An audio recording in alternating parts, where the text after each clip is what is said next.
Mesdames, Mesdemoiselles et Messieurs, très chers internautes de la Sénégalaise des services SDS, mais aussi téléspectateurs de Louga TV, votre première télévision digitale ici à Louga. Bonjour, bonsoir à toutes et à tous. Ça dépend de l'heure où vous êtes en tout cas. Bienvenue dans votre émission. Sous nous invités, nous sommes très ravis, nous sommes très contents, avec un énorme plaisir vraiment que nous sommes là encore une fois. Nous avons le plaisir de vous servir comme tous les mercredis soirs à partir de 20h ici à la SDS, la Sénégalaise des services. Mais aujourd'hui, nous avons l'honneur d'accueillir encore des jeunes talentueux. Je peux même dire un groupe choc, avec des artistes choc. Du ma ne xamuñu leen mais déjà yéen leen bëggal seen bopp yéen a leen di pousser yéen a leen di dooleel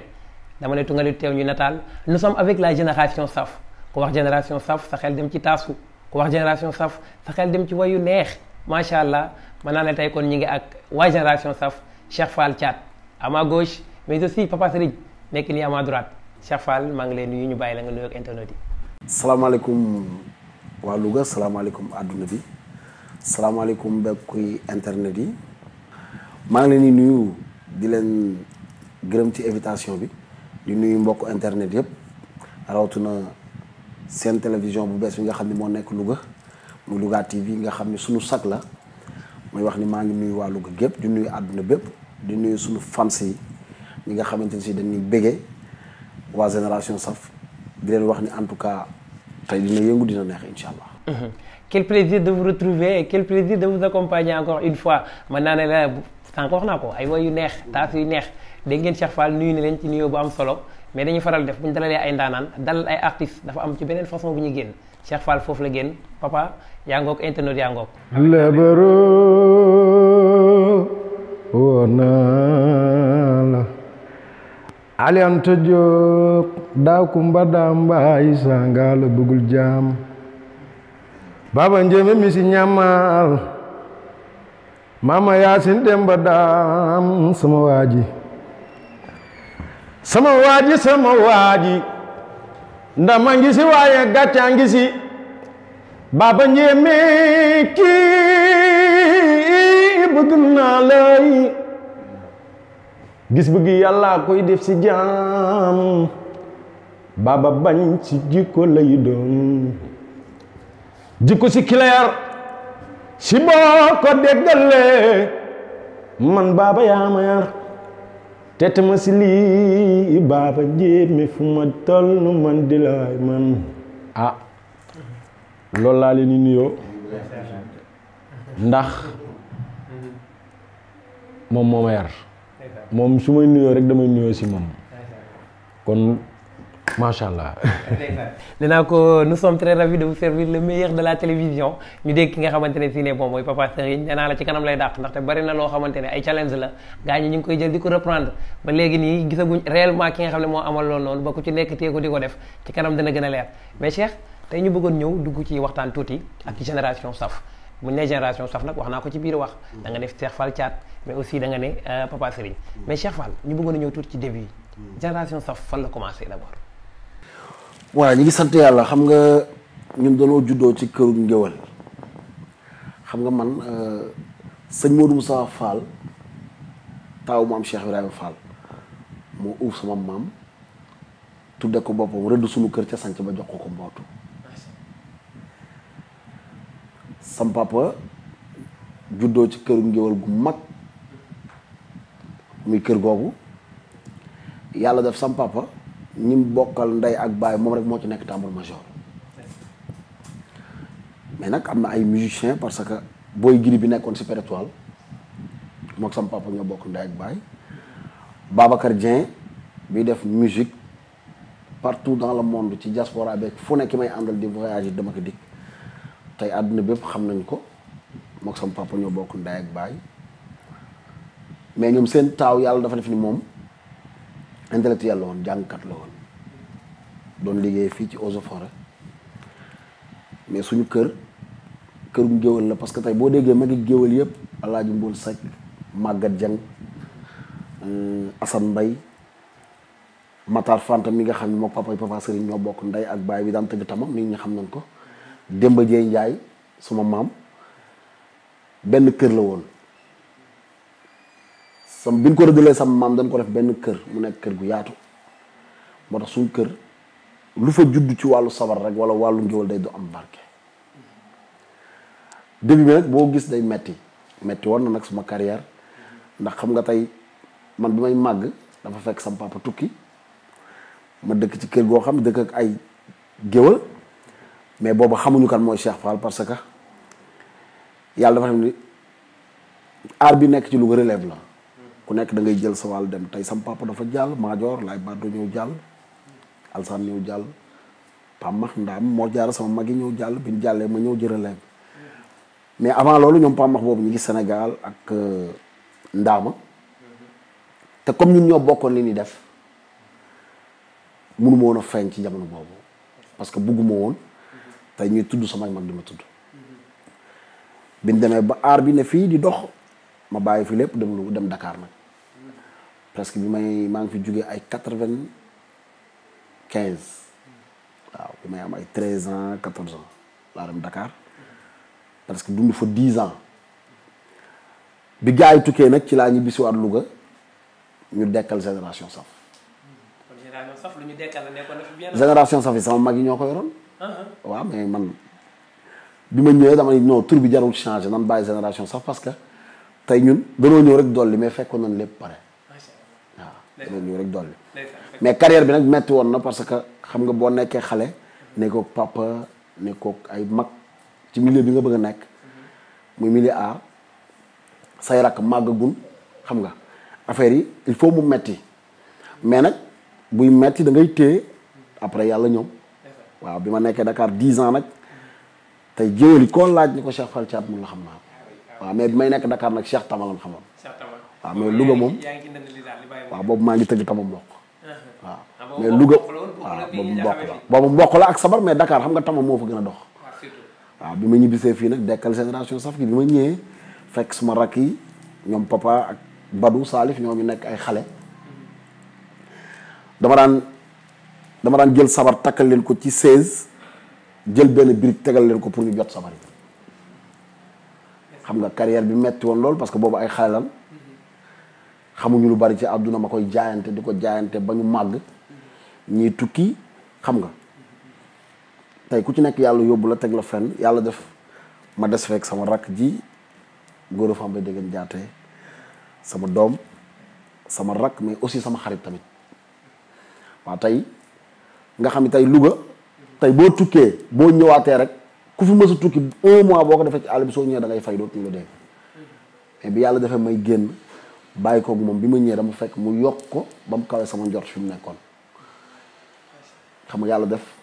Louga tamit bëgg ko xam nga carrière bi maanaam li ci metti woon lépp après bi moom mujj na neex parce que début boo gis day metti mais génération saf nag comme li may wax ni ñun suñu bakkan lañ ci teg waaw groupe la boo xam ni tey Cheikh Fall bu demee papa dem sax am na ñeneen ñoo xam ni ñoo ko yor te day nekk fi mu nekk. ndeysaan la loolu def naan ku yàgg ci teen baag fekk la fa ba tax na kon fi say mag tàmbali woon di liggéey ba nga ñëwee ci yoon nga continuer ba tey nga yegg si fii kon Cheikh. waaw bi yàlla defee nag ma ñëw yor groupe saf 2006 ma yor ko 2006 bi yàlla defee 2006 xam nga ñun nag ci tëgg sabar rek la ñu yemoon bi ma ñëwee 2006 man yor sabar yi Louga commencé maa xam waaw ma sama benn jigéen Issa si dëkk sanc ba sidd doon def ku xewle programme mun la xaaral ma woo sama càmmin woo ma ñëw déjà bu ma Louga gépp xamee grâce à moom la waaw mu nekkoon sama xarit nag bëgg ma nga xam daan xëy suba ba ngoon di ma wëral ay programme waaw ku xewle mun la xaaral ma woo Cheikh Fall sama càmmin woo ma parce que boobu Louga nit ñi xam nañ ma mais comme nekkuma fi woon mënu ma ñëw rek nekk ci affaire yi ndax am na ñeneen ñu fi nekkoon parce que jamono bi fi ndaama di nekk ak Pape Max am na ñeneen ñu fi nekkoon xam nga pour ma ñëw nag bokk il faut ñu xam ma ba pare mais comme li nga yor moom mënoo ko jaayal sa bopp waaw li nga yor moom mënoo ko jaayal sa bopp faaw da ngay def nit ñi gis xam nga mais comme Issa xamoon na ma moom fexee ci jamono boobu ba ma jar ci 2006 bi yàlla defee 2006 ma yor sabar yi 2007 Modou Fall sama ndijaay ki nga xamante ni si moo tax ma dugg ci musique nag moom moo tax ma dugg ci musique ndax 2006 bi ma ñëwee yor sabar yi di tëgg nekk ci làngu ngoon yi ngénte yi xam nga programme yi làmb yeeg lu ne moom bi mu ñëwee 2007 indi fi studio ci la ma woo ma ñëw ñu toog ak DJ Talla ñu waxtaan mu defaral ma benn single boobu nag ki laa nekk musicien. ci nga nekk musicien. te ko baaraam ñëw bu ñëwee daal di xuus ci biir musique bi ñu ñëwaat tuuti ak papa léegi papa bon li naan kéwal du tëb doom ji bët mu mel ne Cheikh bi mu ñëwee toujours ki mu àndal mën naan la doomam la papa ak Cheikh ak papa li nga xamante mi ngi ko ciy def quoi ci biir musique bi ak ci biir sabari fii à Louga. waaw Cheikh moom daanaka wax na lépp ndax ma tey boo nekkee xale tey nga ñëw macha allah fekk say mag tegal la lépp yow boo dikkee doo def lu dul ñëw rek def tey mi ngi mel ne comme Waly damay jël exemple foofu tey dafa ñëw fekk papaam tegal ko lépp mu dikk macha allah ñëw wane boppam man aar dama naan awma leen lu ma ci kii wala dara ndax Cheikh lépp moo ko def ci man samay mag nekkuñu fi ba may jàngal tëgg amul kenn koo xam ni moo ma war a teg si yoon ni ma defal lii wala jaaral ci lii moo ma fekk ci situation yu ne génnee ma ci ginnaaw yàlla ak yonent bi nag ak samay ñaari waajur ndax amoon naa yeneen fréquentation nekkoon naa tamit ci yeneen yoo xam ni du lu nit di taxaw di wax mais lu ci bari su demee ba raxasu ci man moom la xam nga man damay topp ci ginnaawam rek mooy li may wax chaque jour ni Cheikh la du papa ab taalibe la rek boo xam ni moom bu ne ko ay ci mu nekk sa loolu bu ne ko bàyyil mu bàyyi mais moom lépp moom la. macha allah lépp Cheikh Fall la ba tey ñu ñëwaat xam nga 2006 bi nga ñëwee ak sabari ñu ne déeta waaye nga daal di jàll comme ni nga ko wax ak sa tons ba ci yàgg nga ne bon pourquoi sabari rek mais naa xuus daal di ñëw dugg nag ci biir musique bi ñu ñëw foofu ci musique bi tuuti. waaw 2007 bi Modou Fall indi studio bi Louga fekk ma yoroon benn morceau boo xam ni sama yaay laa ko doon woy bi ma ñëwee ma waxtaan bi ma Modou Fall wooyee ñu ñëw ci studio bi toog ma def visiter studio beeg yëpp parce que Modou Fall 2006 boobu jarbaatam bi nga xam ni moom la yóbboon Italie moom papa Serigne mi ñoo bokk ndey ak baay waaw Xaadim ma koy nuyu kooku mooy sama jumeau di sama xarit man ak moom depuis xale ñuy ànd séq lu na ci àdduna tey su may xool papa moom laa koy xoole waaw su weesoo papa man ak moom li ñu séq dama koy xoole kooku parce que li ma waroon a dund ak moom ci sama carrière àdduna mu nekk Italie moom laa dund ak rakam waaw mu déggal ma trop nag 2007 bi Modou Fall 2006 bi mu yóbboo Xaadim 2007 bi mu indee studio bi man nekk ci studio bi ñuy enregistré defaral ma single nit ñi commencé maa xam defaral ma single defaral ma clip nit ñi commencé maa xam ba wutal ma ay invitation ci télé yi may dem fu ne di ay nene comme ku ne di ma invité ci laa nekk musicien nag mu ni ma léegi nag comme studio bi lépp a ngi fi nan créé groupe musique créé ma groupe musique nekk sama manager waaw lépp yomboon ma nag ndax daaw ma am problème pour matériel daaw ma am pour dara parce que lépp ci studio bi la nekkoon dem na ba ubbiloon ma studio bi may répété ci biir kon kooku lu ma am ci musique moom laa koy gërëmee. ba léegi bi nga ñëw ci musique bi il paraît que duo ngay demee wala da ngay ñëw toujours en personne. waaw bi ma ñëwee ci musique bi nag maa ngi doon ànd ak ku ñu doon wax Vieux Ndiaye. Vieux Ndiaye bi génn àdduna ma koy ñaanal yàlla xare ko àjjana moom it moom laa doon àndal sama carrière musique lu bari li ma ci dund moom la mais jamono bi ñu demee jamono di dox ba ma gis papa commencé di way xam nga su ma ñëwee ci programme yi parce que moom cant la doon ëpp lu muy woy waaw mais dama ko doon wax ni ko sa voix dafa niroog voix Ndongo Lo woy boo ko ci insister da ngay dem mais yàlla def ni moom dafa ma mës a déggal bu ñëwee ci programme yi su ma taasoo ba mu yàgg dama ko mu koy xëcc jox ko micro day làqatu mu koy xëcc ni ko ñëwal aaru Louga bi dafa war a nekk ci sa loxo da cee bokk fu ma ko mës a teg nag day tegu foofu yàlla def ñu ànd bu ñu demee ba ma tëgg ba mu yàgg ma jël ko muy woy ay morceau Fat Lawbe xam nga ay Kumba Gawlo di ko woyantu ci géew yi nit ñi di ci ànd ak moom di ko woy muy nekk ambiance ñu dem ba mujj gi ma ne ko nag dangaa war a taxaw léegi bàyyi ñépp nga indi sa style bopp yàlla def tey mu dem ba jamono bi may tukki ma xalaat ni tey groupe Saf su ma ko bàyyee tey mën naa niil ma bàyyi ko ci loxoom mu gérer ko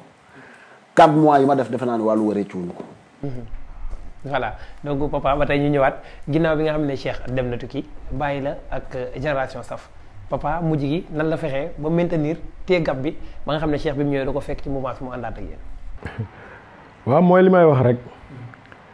àdduna moom ku amul wéeruwaay da ngay yóbba ba max te ñun maanaam li ñuy def dañ koo jàngee si yoonu jàng ndax dama naan aar soo si nekkee ak kuy jàng loo mën a jàng si àdduna buñ la dul teg si yoon rek ëllëg doo xam njariñ la dan nañu def sax loo xam ni sax yow soo xamul sax yow da nga naan kii daf ma bañ wala daf ma nangam mais fekk na boobu lam la bëggal bu la soree rek nga koy xam bi ma soree nag ba ma xam ne nag tey man maa fi sës xam nga des fois yaa fi sës tey tax a falu ma ne nag kon man war naa mën a fexe ba te tamit am baat bu ma dénkoon ni ma puso bi ku ne yor na ko mosu koo réeral kon waroo koo yor rek mu réer baat boobu noonu nag doonoon si nag si man loo xam ni luy jël si sama bopp moo tax programme bu ma mësaan a dem dama naan fii de mës nañ fay tëgg mais jamono ji ñu fay tëgg gaay de lii lan daan def 5 lan yemoon kon tey war naa koo yokk ba 7 gëm-gëm boobu laa doon demee te gëm-gëm boobu it moom moo ko def si man vraiment kon moom dama koy ñaanal gudd fan wér gi yaram te tamit taala mi mu wax ak ñoon Papa Ndiaye Jules xam nga Assane mu ndaw Fodé ñoom it seetaanul ma di ma jàppale xam nga taala da daan bàyyi sax war a animé ji bàyyi ko ñëw indi gitaaram pour gérer ma te ay at daanu ko def xam nga te loolu noonu lépp moom moo ma booleeg nit ñu baax ñooñu noonu ba ma dem ba am si ñoom accès boobu ñoo ma jàppale soutenir ma ba tey macha allah daal. ndeysaan ñoo la jàppale soutenir ba tey macha allah mais ba léegi ñu ñëwaat ba tey ci biir musique bi boo xoolee Cheikh Fall. mën naa ne bi mu commencé ak génération saf gars yi sabar yi ñu ne déet fu mu gis rek ñu ne Cheikh Fall guddi gi booy dañu war a jàngi sax au lieu ñu dem jàngi ñu dem seetaani Cheikh Fall loolu moom mën naa ne sama cameraman yi bokk nañ ci ñoom laay kenn dàqu leen wër sabar amat dama ko jëlalaale met bee li mi tuuti moom tamit kenn du moom saa su ne dañu war a dem devoir bàyyi fa dem ci sabari Cheikh Fall loolu nag mu nekk loo xam ne lu extraordinaire la mais toujours ci musique bi nga duggee ak léegi mën nañ xam ci projet yi nga xam ne jot nga ko def ci biir musique waaw musique bi 2007 bi ma duggee single laa def single bi wër tot àdduna fu nañu fay dem bi yàlla defee ñu dem 2007 2008 2009 ñu def album Modou Fall tudde ko njukkal yaay parce que moom lu mu doon commencé ci yaayam lay commencé mu tudde ko njukkal yaay ñu dem jouer ji Gambie toj Gambie parce que bi ñu ñëwee Gambie rajo bi ñu invité morceau yaay bi lan teg rek Gambie gépp génn xam nga may wax ni Modou Fall moom it sama carrière musique fu ma ci àgg rek yàlla ak moom la biñ demee 2009 10 11 ñu defaat single 2012 ci laa defaat beneen single wooy ko Mareetu Mbay doom bàyyi jili moom it muy sama xarit ma koy nuyu après ci la affaire yi commencé projet yi commencé feeñ xam nga ci la sama rakk papa boobu ñëw xam ni léegi nag ñun ay musiciens lan rootee tunu ndax li ñuy rooti léegi mi ngi fi après ci la may jël di ànd ak man tournée internationale ñuy dem di ñëw mais groupe Saf moom génnagul tournée internationale boo xam ne ci turu groupe Saf la mais groupe Saf groupe la boo xam ne mi ngi ak léppam mi ngi ak récépissé mi ngi ak léppam groupe la mais adduna daal lépp ndànk-ndànk la rek waaw comme jaayante nañ ko ba mu nekk groupe ba nekk ci yoon xam nga nan ñaan rek yàlla baax na voilà jërul yàkkamti comme ko def nañ ndànk-ndànk waaw lépp yoroon sabar yi ñu ne déet waaye mu dugg ci musique waaw mais commencé di toj ba ak ci fii nii day ñëw kon ndànk-ndànk bu commencé non day ñëw sax incha allah day ñëw même tey papa mu am benn motos laa ko mën a tuddee mooy que ne léeg-léeg challenge xam nga Sénégal nous sommes dans un pays boo xamante ne challenge dañ koy jël carrément dañuy jël di reprendre surtout nag mu am benn fee je sais pas ci sabar la ko defoon wala ci son bu ko def papa Serigne gis nga lii tu te rappelles déjà. waaw loolu moom si sabar laa ko defoon loolu si sabar laa ko defoon bi ma koy def boobu Cheikh mi ngi fi sax loolu montagne la woon côté pour Sëñ Fallou lan tëggee woon non boobu Cheikh mi ngi Cile waaw man ak ñoon Fodé ñu nekk fa di tëgg benn programme ma wayal ko ndaw si waaw mais nag avant programme boobu noonu fekk na loolu sama benn mag moo doon xew Mam Bousso jabaru Ndaama Fall su ma jumul programme boobu noonu laa ko njëkk a wax loolu yàgg na dem na ay at sax fàtte naa ko ñu ñëwaat ci programme boobu ma wax ko lu yàgg fàtte ko mais nag xëy na yàlla ay mbiram fu ne la koy jaarale bi ma nit ñi dee woo sax sa nangam bi man affaire bi def na ma kaa parce que li tax mu def ma kaa mooy fàtte naa sax fan laa ko defee woon mais après bi ma xoolee image bi original bi laay doog a fàttaliku ni lii kat fii la mais loolu yàgg na Louga waaw Louga créé muy dem yàgg na fi man dama naan man maay dernière position bi maa si mujj ndax bari na yu ma fi fekk yoo xam ni damay dem sax si dëkk di ko dégg si ñeneen te leer na ma ni say mag a koy créé xam nga kon loolu moom yàgg na fii Louga vraiment. macha allah donc mu nekk loo xam ne lu yàgg ci Louga la mais aussi yàgg ci RBNS ñëw génne benn challenge gars yi reprendre ko mu toj daal di def lu xaw a ampleur bu doy waar daal macha allah mais Cheikh ñu gisee ne comme que Sénégal pays la boo xam ne surtout ci wàllu musique wàllu art moom dañuy soxla nga def benn challenge mais déet waaye du ma yem challenge pourquoi pas ma defal ko single wutal ko clip mu gën a toj nga xamante ne fu ñu bosewu ci day gën a yomb pourquoi pas pour loolu. loolu yàgg naa ko wax yàgg ko jooy fu ne mooy ñun fi ñu nekk tey li ñuy def su fekkoon Dakar la ñu nekk dépassé nañu fii parce que tey Louga déjà média bi sori na télévision yi sori na xam nga pour nga def dara dem Dakar clip ko mu gaaw rapidement tey boo xalaatee dara boo ko tëggee ci benn programme tey bu ko chaîne yi tegee ñu sinap ko rek bu yeggee Dakar rek tey artiste këf na ko daw studio dugal ko clip ko xam nga rapidement affaire yi daw parce que tey da ngay xalaat tey xoolal li fi génn lépp ay guitare solo guitare basse alanduuti xam nga ay kaay lakk sa picc yooyu yëpp suñuy création la mais xam nga tey dafa am loo xamante ni da nga koy sant yàlla suñu borom mooy tey am na foo xam ne su la fa yàlla jotalewul mais tey lu génn rek ci àdduna dina xam ni lii sa yëf la ba ci Goana xam nga tey li génn rek da ngay xam ni lii sa yëf la sant yàlla la tamit. waaw sant yàlla la xam nga mais xalaat yi moom mi ngi fi. mi ngi fi waaw du fi mës a jóg. voilà mais léegi puisque aussi nous sommes dans un monde boo xam ne évolution bi tamit mi ngi dem ndànk-ndànk boo xoolee ne art bi tout moment ñuy gën a dem day gën a évoluer bu ñu demee ba am lu mel ne Sodav et autres léegi génne naa benn loo xamante ne nit ñi ñu ngi koy reprendre def ko comme challenge pourquoi pas ma bind ko ba mu jeex daal di koy def son mu single blair ma daal di koy protéger dem yóbbu Sodav la. mais xam nga man damay faral di wax ni ay Sodav ak yooyu yëpp dëgg la mais xam nga Sénégal xamuñu ay Sodav ak yii xamoo lu ñu xam. ki ko njëkk a def mu génn ci télé bi ñu gis ko kooku kenn mënu koo bañ a moomale. parce que toujours nag da ngay dégg diggante ñaari artistes kii ne maa ko protégé. waaw da ngay dégg kii ni maa ko protégé kii ni maa ko moom mais kan la ñuy fay. voilà c'est ça. xam nga Sodav li ñu lay fay jarul la ngay daw di nekk di daw di rey sa bopp ak nangam. xam nga li ci am solo mooy yow en tout cas fi nga dëkk parce que ñi dëkkul Louga wala ñi nga xam dañ fiy jugee sax di ñëw bu dara génnee ci télé bi danañ xam ni lii waa génération saf na ko moom. macha allah waaw loolu moo ci am solo. voilà leneen li ci des mooy. xalaat yaa ngi fi parce que tey boo xoolee ay Goana ay lakk sa picc yàgg na mais li fi jaaraat tey ay papa Serigne caat Samba yi fi jaaraat ak yeneen xam nga lu bari lu fi génn xam nga xam ni lii sa yëf la bu subaa bu ñu ko jëlee yàlla dalay mayaat beneen xel boo ko xalaatee. te affaire yi mi ngi avancé. incha allah rabbi dana dem ba balaa gars yi balaa kenn jël dara nga tàggoo de. ah oui. macha allah comme que affaire bi mi ngi avancé te bon yàlla may na esprit boo xam ne macha allah chaque fois ñi ngi créé yoo xam ne yu extraordinaire la partout au Sénégal foo dem da nga koy dégg surtout nga dugg ci réseaux sociaux yi que soit muy ci Instagram que soit muy fi nga xam ne mooy TikTok yëpp da ngay dégg li nga xam ne ñi ngi reprendre ay challenge sans pourtant ñoo xam ñu ko def alors que ñaar ñi ma seq tey mën naa liñ ci génnee ak seen ay frères ak la famille c'est extraordinaire mais ba tey génération saf est-ce que dafa am ménagère bu ne ci ginnaaw génération bi. si am na ménagère mooy Ahmed Diaw maa ngi koy nuyu moom it nit la ku am ambition depuis mu yor ñu ba léegi 2014 2015 ba 2016 maa jël meilleur artiste de Louga xam nga mu jàpp ci carrière bi di ci jàpp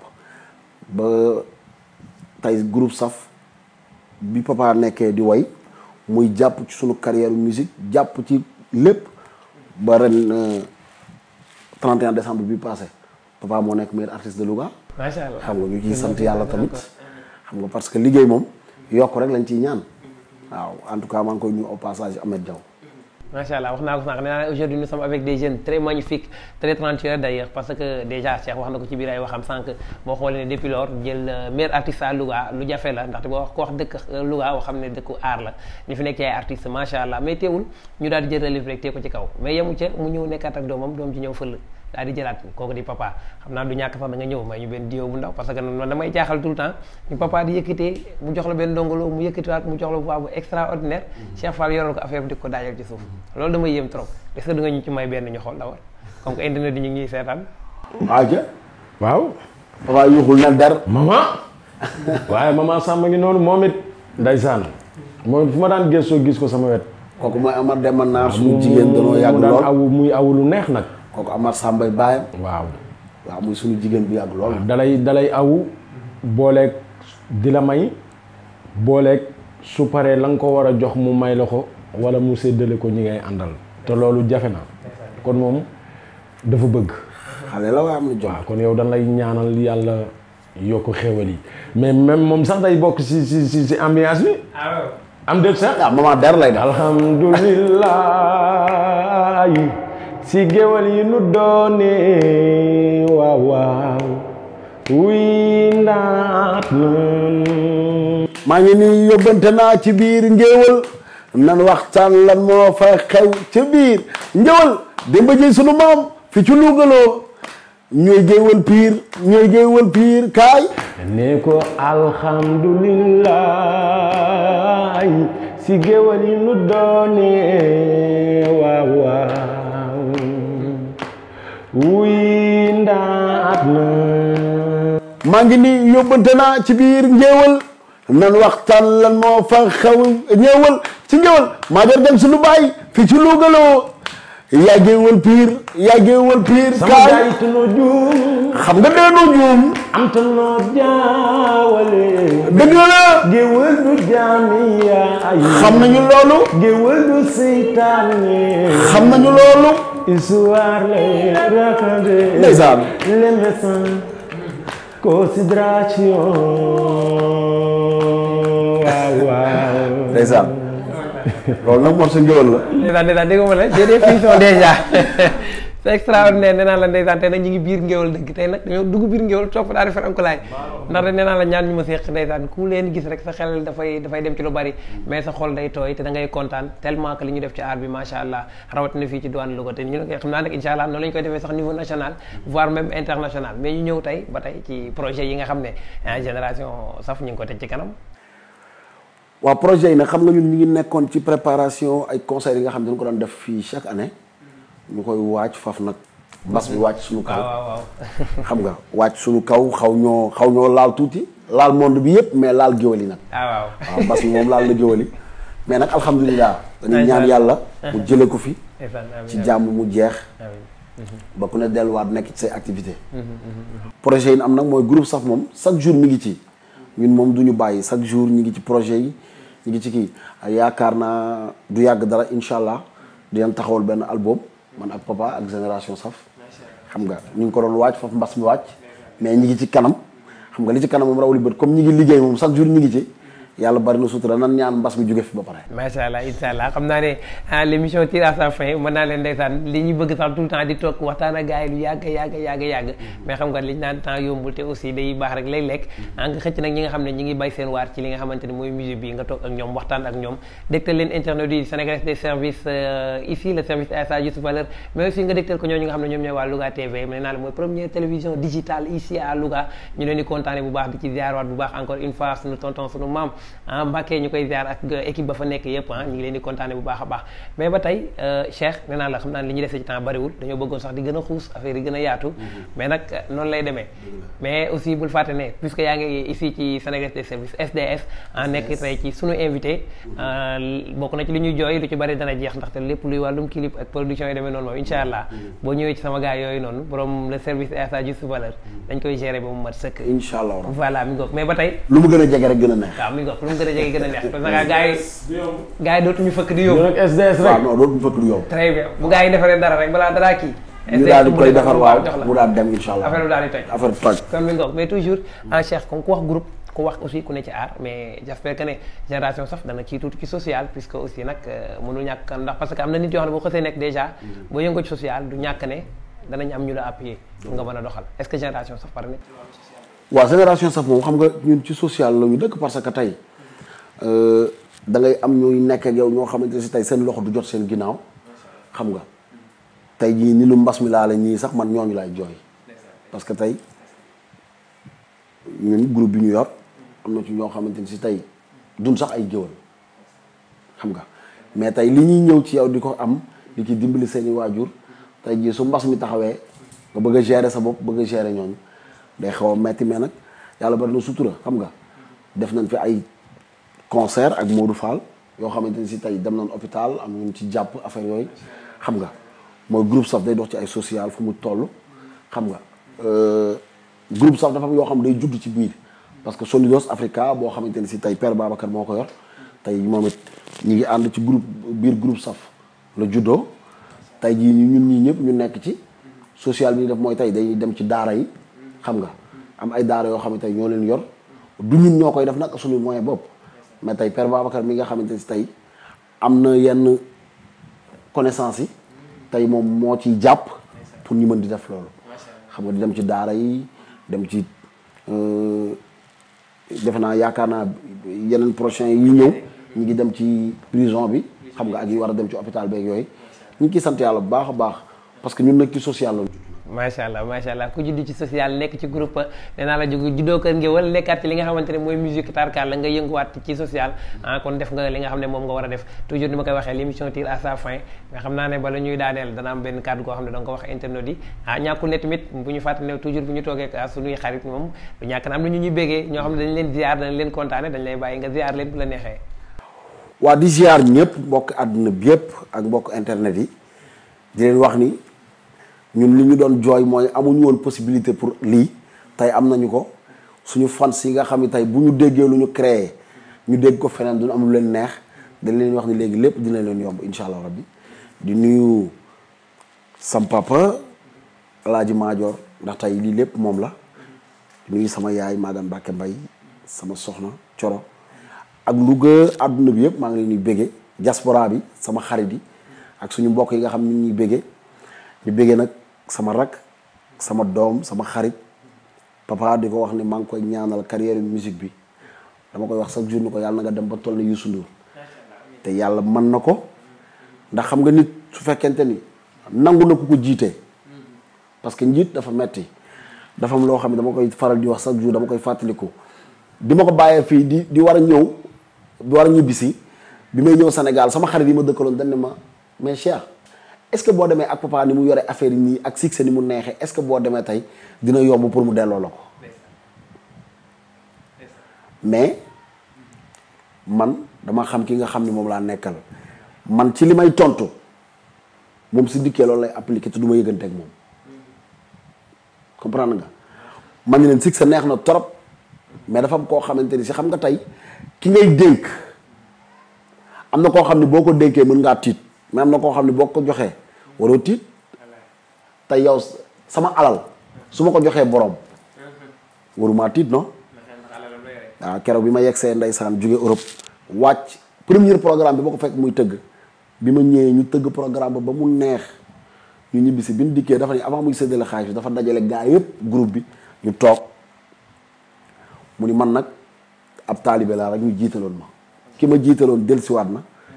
dama koy delloo programme yi delloo ko téléphone am toppaat ci ginnaawam jour boobu laa ni ko bis na ko tey bul xaarati Cheikh Fall Thiat képp ku la fëgg waxal ak moom ndax lépp ci groupe saf la xam nga tey am na nu mu doon demee su ma déggul woon du demee noonu ma koy ñaanal yàlla yokk carrière am ci musique bi ñu dem ba koy dégg fi ñuy dégg Youssou Ndour te yàlla mën na ko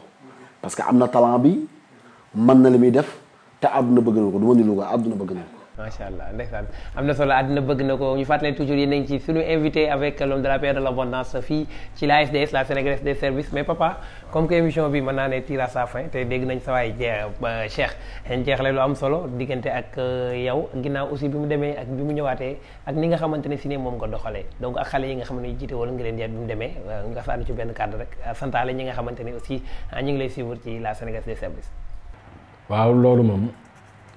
li ma wax sànq rek Cheikh daa baax rek moo tax muy wax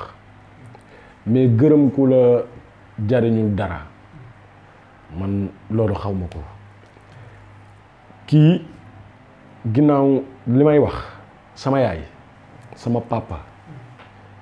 sama nijaay ak sama mag bu góor dama naan su tabaski jotee ma jënd ñetti xar jox Xaadim jox Modou Fall jox Cheikh Fall bëggatuma man sax bu ma amul baax na barki Cheikhul Xaadim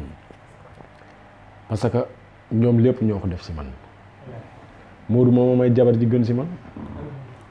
Cheikh moo ma jàngal li nga xam ni fu ma taxaw ñu respecté ma Xaadim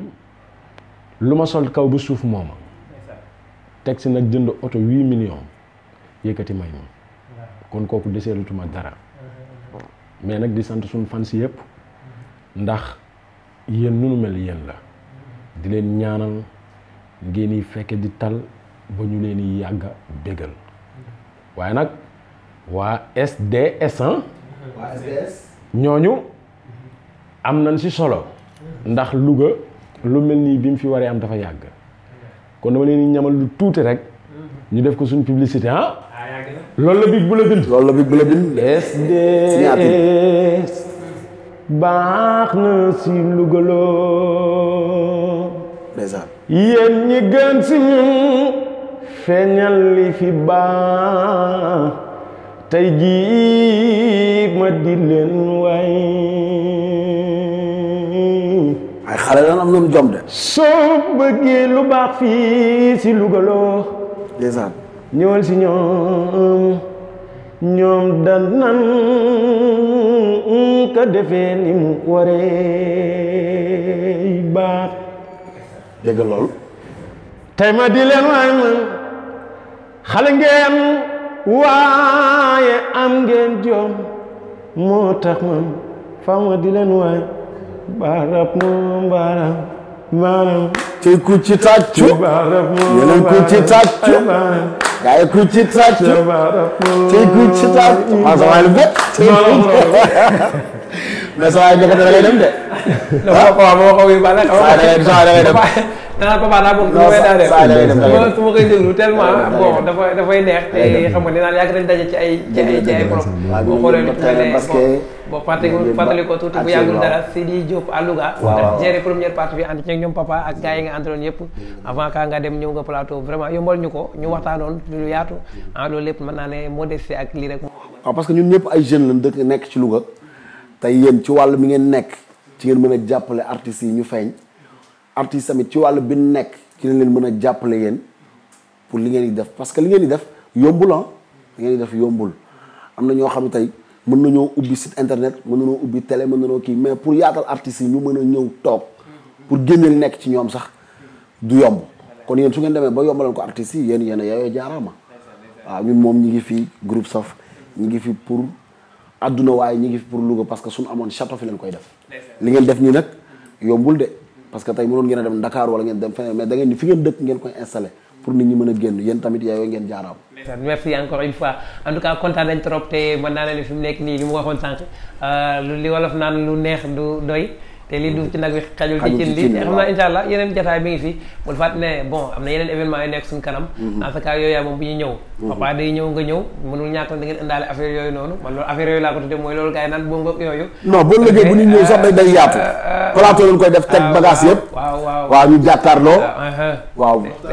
adduna bépp gis ko bokk internet yi gis ko mi ngoog boobay dàqati kon boobaa lay doon te Thiès bi booba lay gën a neex incha allah xam naa ñu jaajëfalaat bu baax a baax chers internautes de la sénégalaise des services SDS TV li may faral di wax rek ici le service est à sa juste valeur merci à ma maman d'amour man maman d'amour laa ko mën a woowee sama yaay jooju ndeysaan moom tout le temps caat lay wax moom laa naan bàjjanu gox laa koy tooñe nag di ko kontaane bu baax maman Daba Mbodj fàttewuñu ko toute la famille kontaan nañ vraiment maman xam naa ne gars yi sonoon nañ ko tout le temps ñu ngi ci gàlle bi coow li ëpp Mame Bousso aussi ñu koy kontaane di di waxaat encore une fois nii rek la bon comme que ci début yi la te incha allah li ci kanam mooy dàq di jaajëfalaat bu baax a baax nag ki nga xamante ne si ne mooy merci encore une fois ma coiffure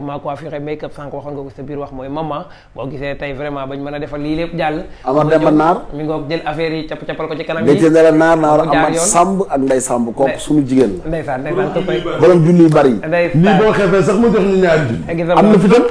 ay waay ay loolu daw na yaram de nee naa la boo ko bëggee jot da nga def 77 868 70 26 77 868 70 26 mi ngi nekk foofu ci passage bu Louga en face rajo boobu di rajo Dunia kooku di ma coiffure make up boo demee incha allah dana la defal ba nga jongo ma mais yemul ci loolu complexe la yor lépp loo xamante ne la yëre la maanaam fa mu rafetee fa mu jaare yoon ay arrivage yu doy waar pour les hommes ay arrivage yu doy waar pour les femmes bu nga ñëwee mu yàqate leen def nee naa Louga suñu demee ba xale yi am fittu sax